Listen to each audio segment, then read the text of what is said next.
much it for this video as far as footage of the car running goes. If you like watching that, I invite you to click the like button, subscribe, leave a comment, all that typical YouTuber crap.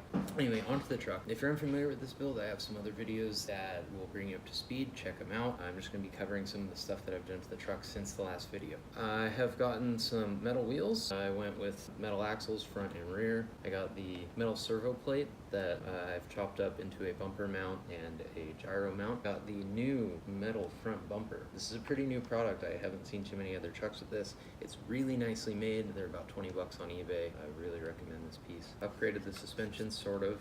They're these crappy little shocks. You've probably seen them around. In their stock form, I'd say they're useless, but if you put a 2mm ball joint on them, they're usable. Not great. I'm gonna replace them, but they're okay. I also modified the frame rails so I can mount the motor towards the front. I'm also running no front drive shaft, so rear wheel drive only. And I did all of these things with the aim of increasing forward weight bias to make it easier for the rear tires to slide. Because my goal for this build was to have a sort of trophy truck, pre-runner kind of thing. In the previous setup, there's a lot of rearward weight, and it was hard to get the truck to slide at all. And as you can see from these videos, it slides too much. So now I'm going to be trying to tune out some of that oversteer and make it actually drivable.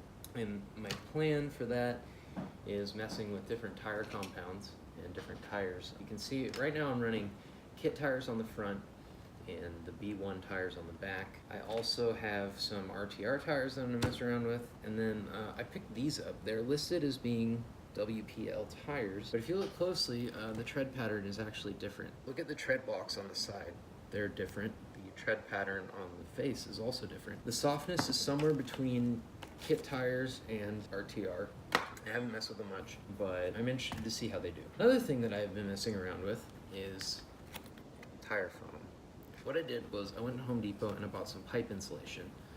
I think it's 1 inch inner diameter and it's like a 2.2 inch outer diameter. And I cut it into strips, then stuffed it inside the tire. And this makes the tire much stiffer. I haven't messed around with it enough to be able to say exactly how it changes handling, but I will say that I don't really have plans to go back to non-foam tires. They work really well. And the best part is that a 6-foot section of this pipe insulation was $3. So I'm gonna be messing around with different tires and different foam widths. A good starting point is 3/4 of an inch wide. 7/8 was too wide. I'm not sure what narrower would be like. But I'm going to be messing around with different foams, different tires, and try to dial in this chassis to where it's actually manageable slides. Then I'm going to be tuning in the suspension and further trying to make this an actually drivable vehicle. I have a new motor on the way. It's a 2845, so it should have more torque than the 2445 that I'm currently running. And it also has a 1/8 inch output shaft that should allow me a bigger selection of gears. Another thing I have been playing around with is taped tires. You see there's electrical tape on the tire. And again, I haven't messed around with it enough to really say much about it. I can tell you that when you completely tape the tire, there's zero traction and the thing just spins and spins.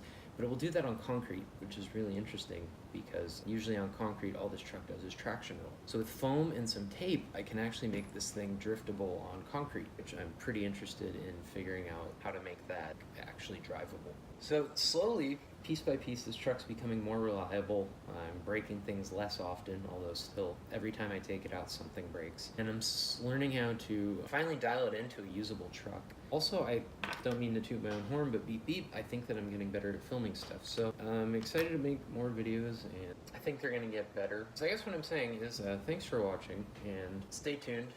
Things are only gonna get better from here.